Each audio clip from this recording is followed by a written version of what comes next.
Hello and welcome to the Sharp 600, brought to you by Covers.com and presented by FanDuel Sportsbook. We are here. Super Bowl 59 is coming down the tracks. Chiefs and Eagles at it again, and we're going to give you everything you need to bet the big game in the Big Easy. I am your host, Jason Logan, and with me as always is odds maker turned good guy, Todd Furman. Todd, welcome. It's a big 2-week ramp up here for the game. Super Bowl betting, unlike any other world and wagering world, it is a completely different biosphere here. NFL wagering expanding and exploding every week, but there's nothing quite like the Super Bowl with the amount of action that comes in. And not only are the bookies navigating, what the sharp guys are doing early on and their opinions, but they're bracing for that big wave of public money that's going to show up in that final week before February 9th. I wanted to get, because you have such a unique perspective on this game, I want to get the behind the scenes. What are odds makers doing? How do they treat this 2-week ramp up? And then from the professional bettor and the wise guy side of thing, how do you guys navigate Super Bowl? The process, JLo, has changed over the years in terms of what odds makers are expected to do versus when the volume of action comes in. I mean, historically, and this is going to make me sound like a dinosaur, when I was behind the counter, you wouldn't see a rollout of player props until Friday, Saturday, and Sunday. We kind of did it in 3 separate waves. But now when you look at the options, and there are plentiful options each and every Sunday throughout the course of the regular season, the player props come out earlier and earlier. I mean, I think one prominent sportsbook had some of the props out on Mondays. And you're just looking at these things getting beaten into shape. It's a question of when you want to try and move on some of these numbers. The age-old thought process is that if you like a lot of these player props over, you bet them early. If you like the unders, you kind of bet them late. But that dynamic has changed as well. So it's always an evolution in terms of trying to figure out where your strike point's going to be, what market entry looks like. And the great part about it is any good odds maker is only limited by his or her creativity in terms of what they can put on the big board to try and get a $5 bet, a $5,000, or even 6 figures like we'll see on side and total leading up to kickoff of the big game on Sunday. Yeah, absolutely. Things have done changed in terms of just, the prop market. I'm pretty sure on Sunday night, I'm pretty sure FanDuel had player props up for the game, which is nuts. I think that's the earliest I've ever seen them. But a crazy time. Everyone and their grandma's going to be betting this game. Before we jump into Chiefs and Eagles, we ask that if you've been with us all season, or if this is the first time you found the Sharp 600, let us know what you think. Rate and review the podcast. If you're watching us on YouTube, like and subscribe. I've been talking it up for the past month. Be sure to follow the Covers YouTube channel. We got a week and a half of great Super Bowl content coming your way. We're going to take you to New Orleans for that ramp up. We're there for Media Week. It's going to be a crazy time, and there's going to be a lot of bets along the way. All right, Del, if you're not too nervous about your Eagles, give us 600 seconds on the clock.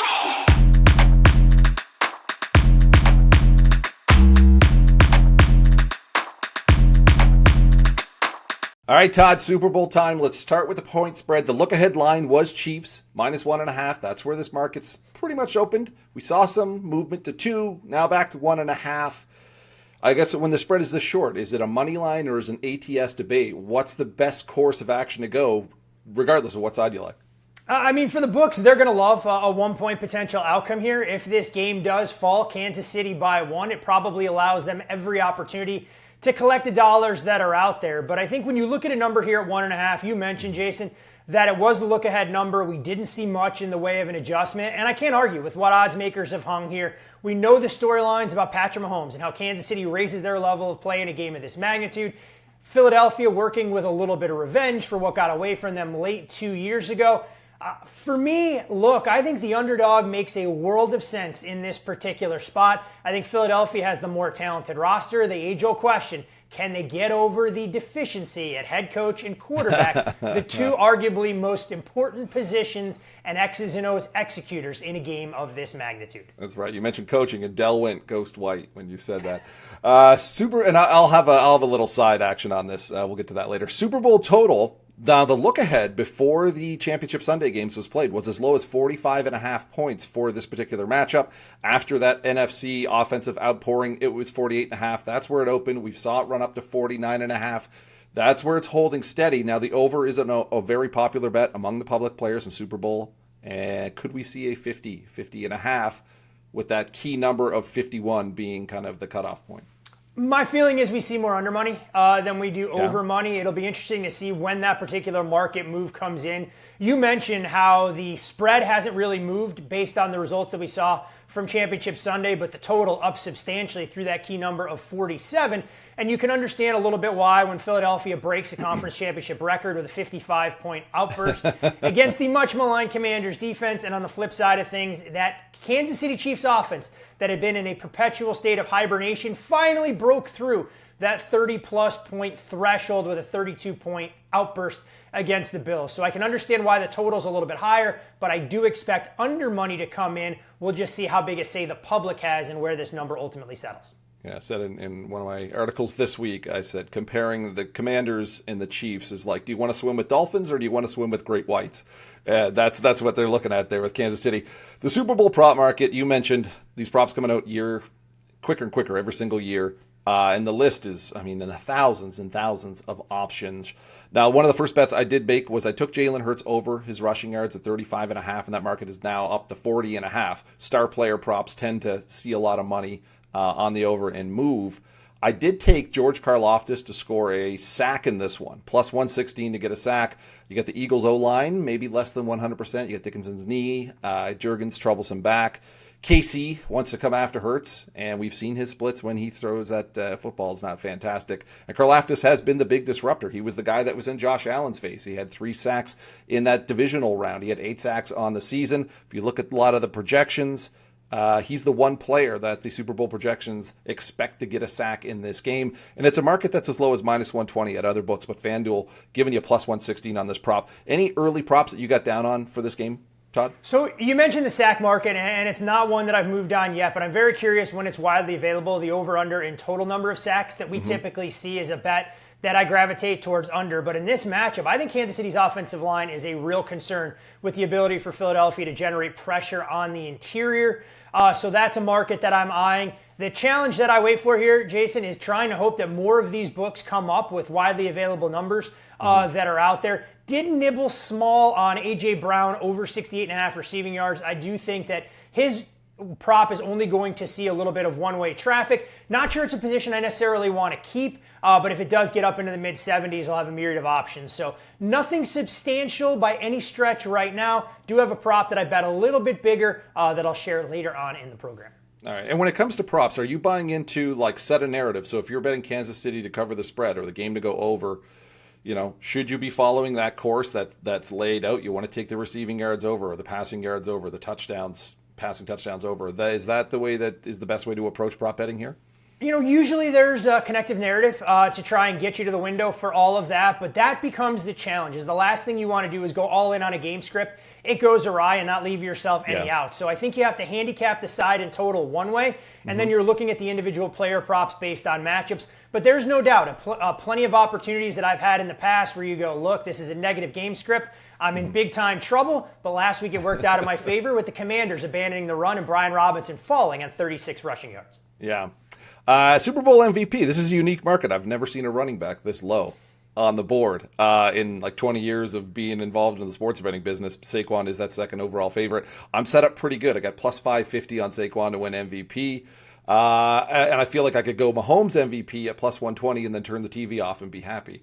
But any MVP market, any kind of way you want to look, any long shots you think are worthy beyond the Hurts, the Saquons, and the Patrick Mahomes?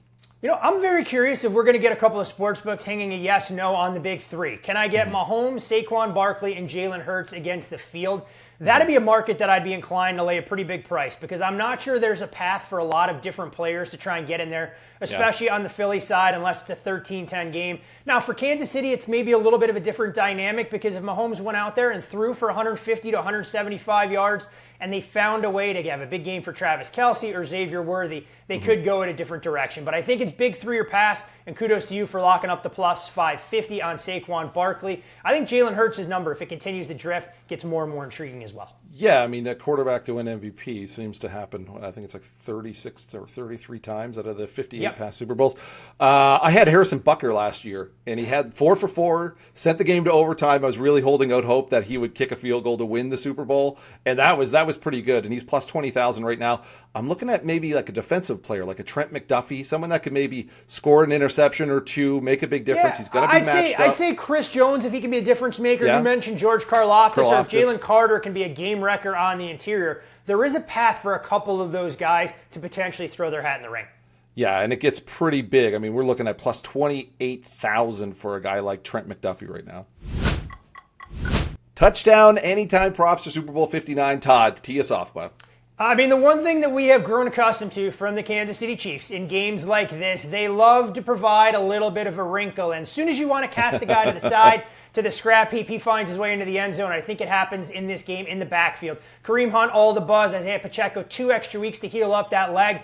And J-Lo, when you look at his anytime touchdown price, widely available, plus 160, plus 170. Now we're north of $3. I'm going to buy the value on the bell cow back, or at least we thought it was going to be coming into the season. Yeah. I'll go with a tight end to score a touchdown, but it's not Kelsey and it's not Goddard. We're going with Noah Gray, plus 600 at FanDuel. Gray had 5 touchdowns this season. He had a career-high 40 receptions, and that was with Kelsey in the lineup. Andy Reid has found ways to get this guy involved. He's had an impact. He has Patrick Mahomes' trust as well, too. We've seen some unique formations from Kansas City with tight ends flanking the quarterback. Don't be surprised if we see a tight end get a handoff as well, too. I know that's a prop you and I have looked at in recent years with Kansas City. So Noah Gray, touchdown anytime, plus 600.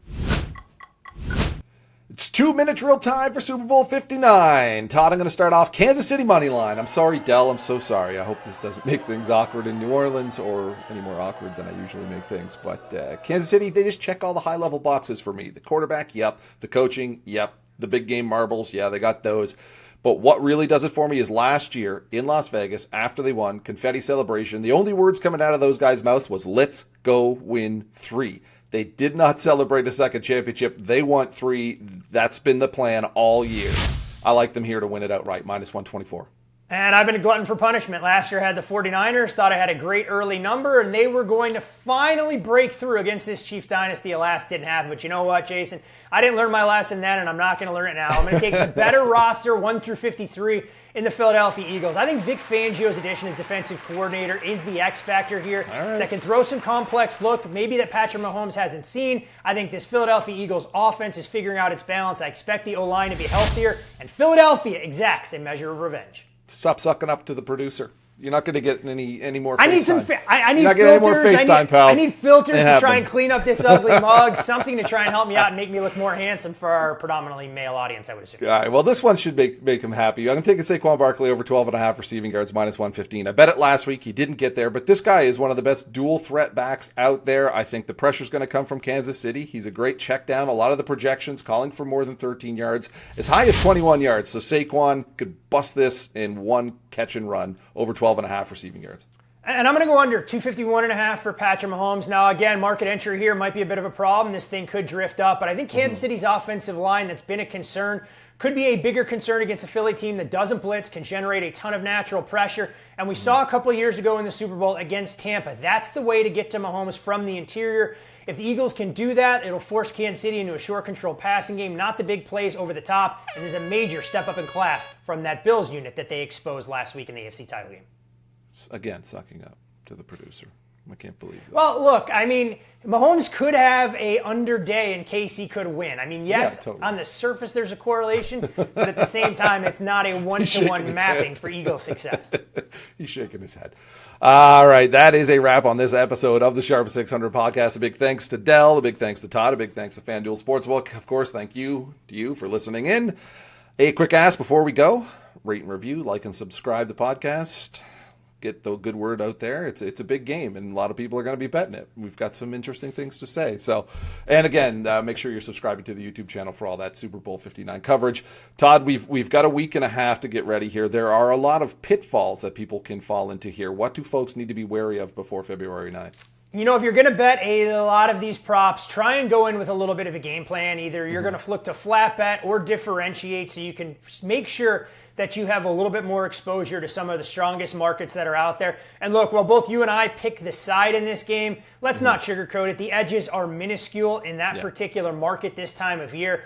We just do it as much because we want to try and create a little bit of buzz. The head-to-head is a lot of fun to discuss.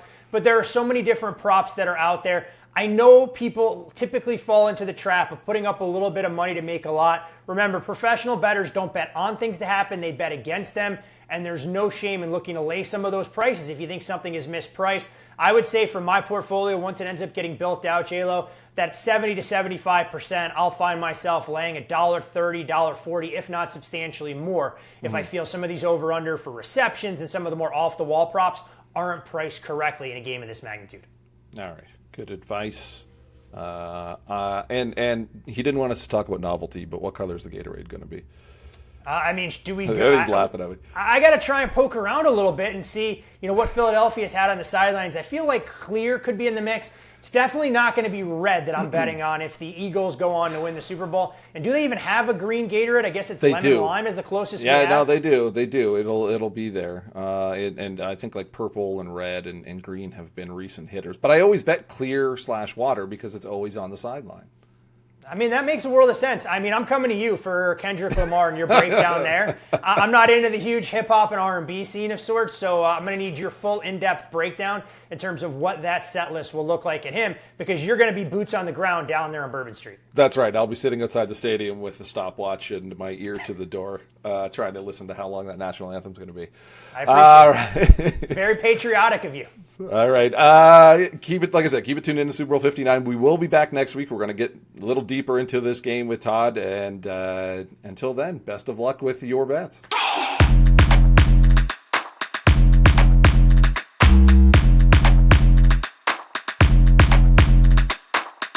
Hey, NFL fans, you can make every moment more this season with a big return on FanDuel, America's #1 sportsbook. So when you get a hunch in the middle of a game, you can check out the latest stats, view live play-by-play, and so much more on the same page where you place your bets. You'll get started with $200 in bonus bets guaranteed when you place your first $5 bet. Never waste a hunch at FanDuel, an official sportsbook partner of the NFL. Must be 21 plus and present in select states, or 18 plus and present in D.C. First online real money wager, only $5 first deposit required. Bonus issued as non-withdrawable bonus bets will expire 7 days after receipt. Restrictions apply. See terms at sportsbook.fanduel.com. Gambling problem? Call 1-800-GAMBLER or visit fanduel.com/RG. Call 1-888-789-7777 or visit ccpg.org/chat in Connecticut or visit mdgamblinghelp.org in Maryland. Hope is here. Visit gamblinghelplinema.org or call 800-327-5050 for 24/7 support in Massachusetts, or call 1-877-8-HOPE-NY or text HOPE-NY in New York.